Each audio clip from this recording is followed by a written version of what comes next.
อาจมีบางครั้งที่เธอกำลังต้องท้อใจบางสิ่งกัดกินหัวใจ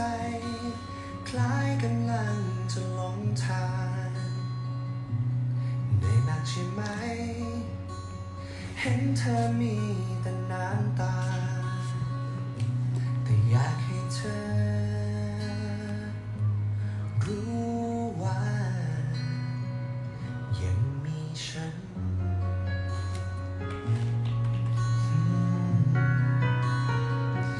ยังมีฉัน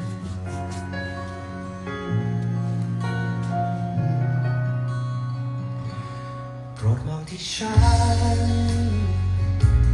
จับมือฉันไว้ก่อนไม่มีอะไรซับซ้อนขอเธอจงโปรดเชื่อใจแค่อยากให้เธอพักทุกเรื่องราวที่วุ่นวายใจจะนานจะนานเท่าไรโปรดแบ่งมันมา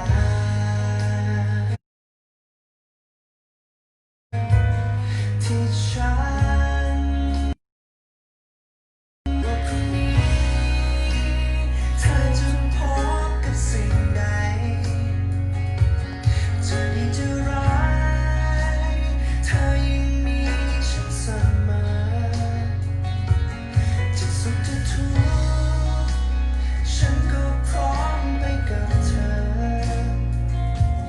ไม่ว่าเธอจะเจออะไรตรงนี้จะมี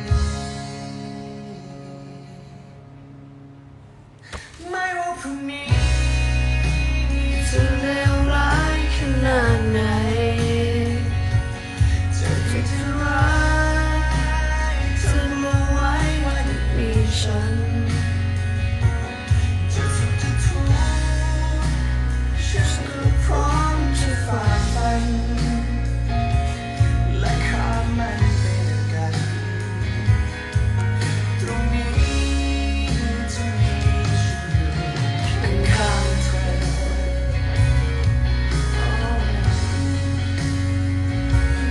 อยู่ข้างๆเธ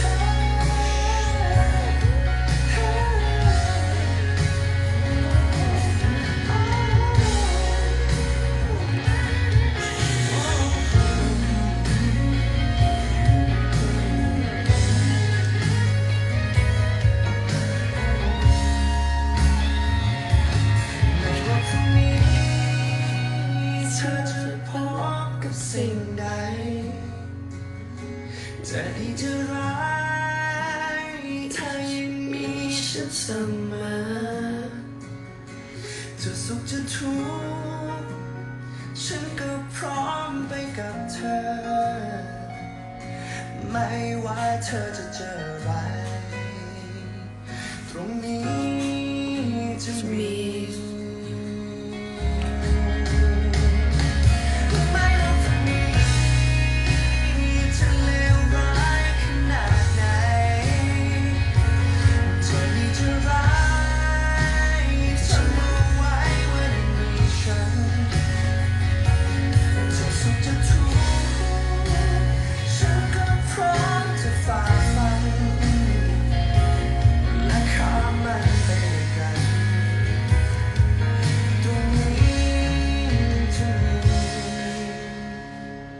ฉันอยู่ข้างๆเธอ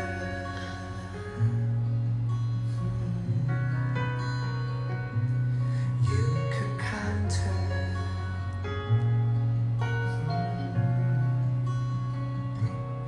อาจมีบางครั้ง